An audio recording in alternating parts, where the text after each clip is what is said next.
Hi, my name is Joanne Richmond Harris, and this is the Mrs. Knapp Show. Today, we welcome to our studios Mr. Paonessa. Hope I said that right.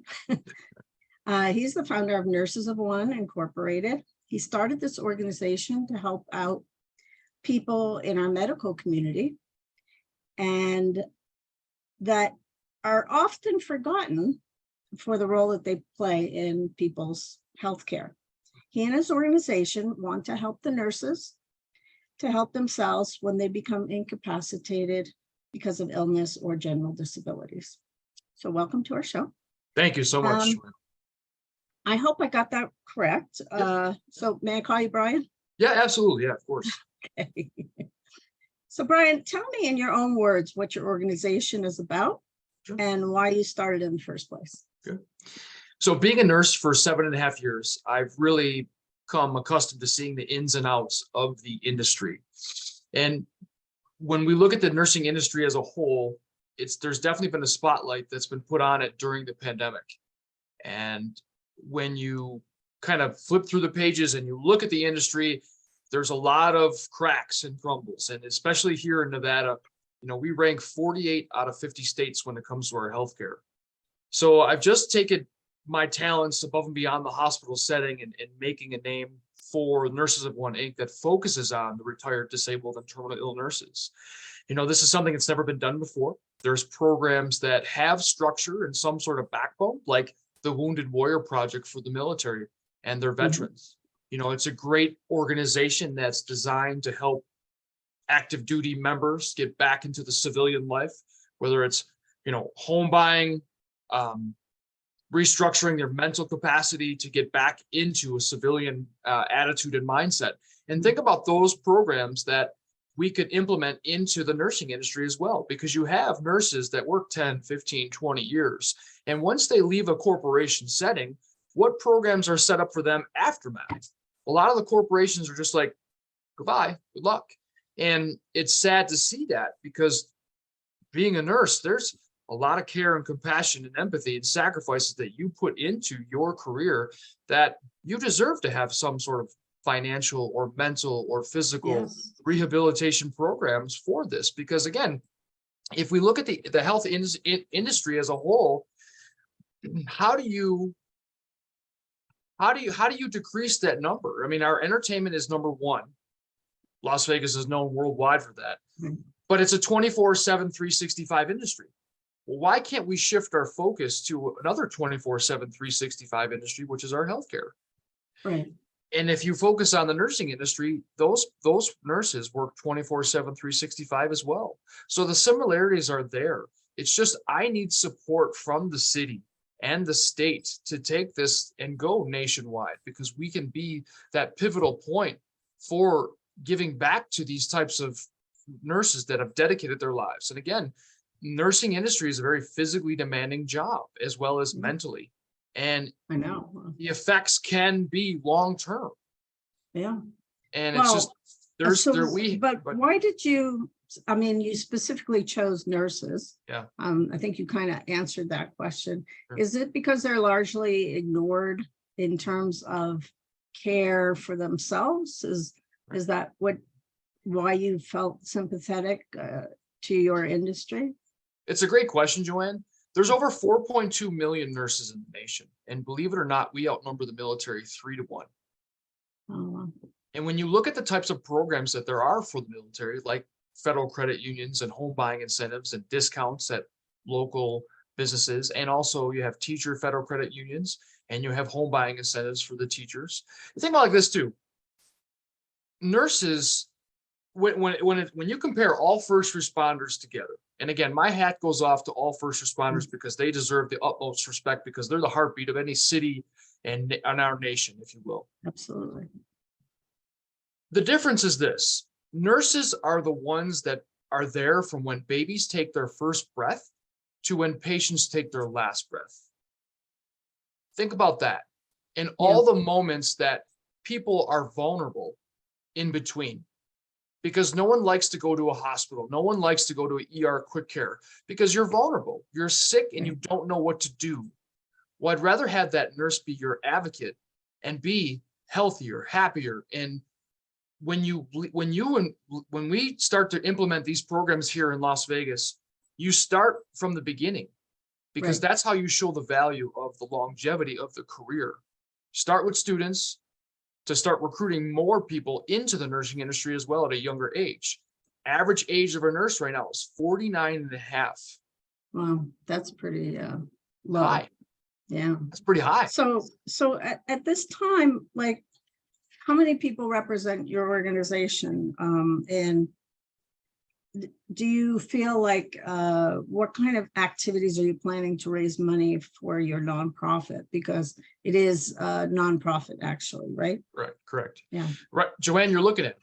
It's just me right Okay. now. And, Okay. it's believing in yourself and believing in the mission to improve the healthcare system here in Nevada. And that message carries a lot of weight, because there are a lot of Absolutely. people, there's a lot of people that talk about programs, but there's not too many people that have the action to actually go forward and do something about it. Absolutely. I mean, know, are and- you looking for people to join you on your board and whatnot? Yeah, I'm looking for people to support the nurses that are, again, dedicated their lives to the career. So And if then they again- want to volunteer with you, they could, if they The- contacted so- you? So the overall goal, Joanne, in the next year is to have multiple events to get the exposure, and Okay. using local businesses to basically showcase what I'm doing here. So, Okay, so you're like, looking for for example, contributions correct. from businesses here locally, is that it? So I'm going to be using these local businesses to basically create funds for these nurses. And again, my goal is this. So I have my launch event this Friday, January 25th. I'm working with Anodyne Pain and Wellness Solutions. Now, they are a big health clinic here in Las Vegas where they Mhm. have multiple areas of therapies for any individual, as far as it comes to hydration, recovery, improving their lifestyle. So the goal is this: having enough financial resources to have 10 or 15 nurses at Anodyne where I can cover the services and show the rewards and give something back to them. Absolutely, And in absolutely. February, we're going to be doing what's called a Nails for Nurses Day. So I have a lot of nail salons that are involved with my other company, as you can tell, FFN Mhm. LLC, where we're going to do a weekend services before Valentine's Day, where all people that come into the nail salons will get a discounted rate, but some of the proceeds will go towards Nurses of One Inc. And it's going to be So called Nail. if you send me that information, I'll go ahead and post it on our websites, okay? Yep. That's good. So So anybody in the community can go and get their nails done and yeah, I'm give back going. to the Nurses of One. I'll be Thank there. you. So over the years, I volunteered myself for a few organizations, and they've inspired me to do so. And that was part of my life situation at the time. So what is the one thing that would resonate with people who want to get involved with the organization?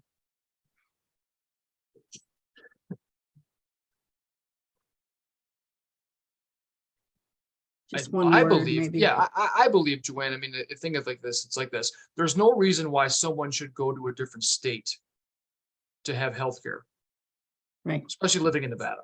Yeah. So again, Yeah. when we look at the mission from a big perspective, we say, look, the goal is to improve our healthcare system, and how we do that is focus on an industry that's never been targeted before, and that's the nursing industry, whether it be students, active phases of nursing, to the end phases of nursing career. Giving back to those types of nurses, just the industry itself here in Las Vegas. We can't go anywhere else until we focus here, Yes. you know? So now this is something of a personal question for me, and one of technical. So it doesn't really have my interest these days because of its nature. So it seems that some of the nurses, when they got COVID-19 as a result of helping people, many of them have been left with POTS. And for those who don't know, that's postural orthostatic tachycardia syndrome, POTS or dysautonomia, okay? It seems to be a prominent feature of long COVID. And is this a kind of syndrome or other issues regarding long COVID covered under your organization as a disability? And if so, how would you go about helping them maybe? Now, from a nurse perspective, or so again, I can't. I'm not. I'm Well, not. I'm just, no, from an organization perspective, do you sure. consider, first of all, do you consider long COVID an issue? And if you do, what categories would you put under that if you did? Sure. I mean, long COVID, I mean, is still being researched and studied. We all know Right. that. And it does have long-term effects, especially if you have pre-existing conditions, which basically exemplify those conditions and make them progressively worse that affect your lifestyle. Right. That's the key thing. Because again, you go from being, able to do your activities of daily living and managing all these your tasks and things like that you need to do daily. All of a sudden that's cut in half, or now there's a wrench thrown into the system, if you will, that's burdening you from actually achieving those things or getting those things done. Of course, I mean, again, that's your answer, Joanne, as far as yes, it is a disability and you can't do those things. And before COVID, you could, and now you can't. Well, you have the facts now.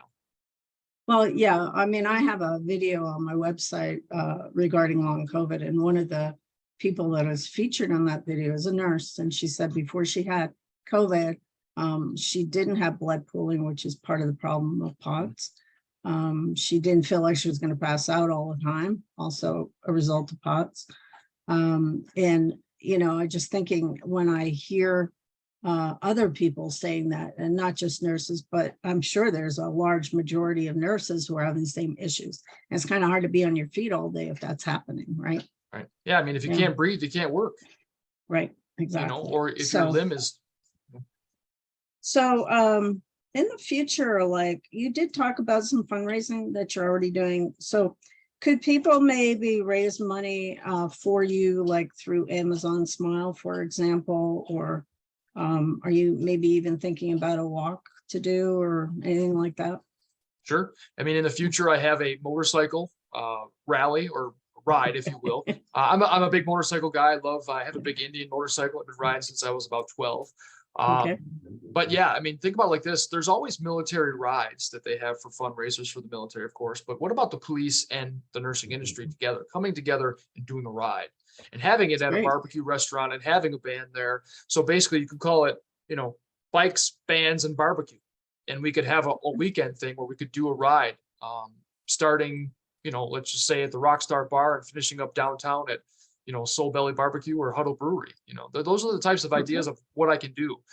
Being a personal trainer for the last 10 years, I live the active and healthy lifestyle as far as nutrition and exercise is concerned. So again, when you look at my other company, which is called Fit Functional Nurses, that's what we exemplify. It's all about the balance of lifestyle and exercise and wellness into introducing it into the nursing industry. And that sounds like fun. I won't be on a motorcycle, but we'll be right.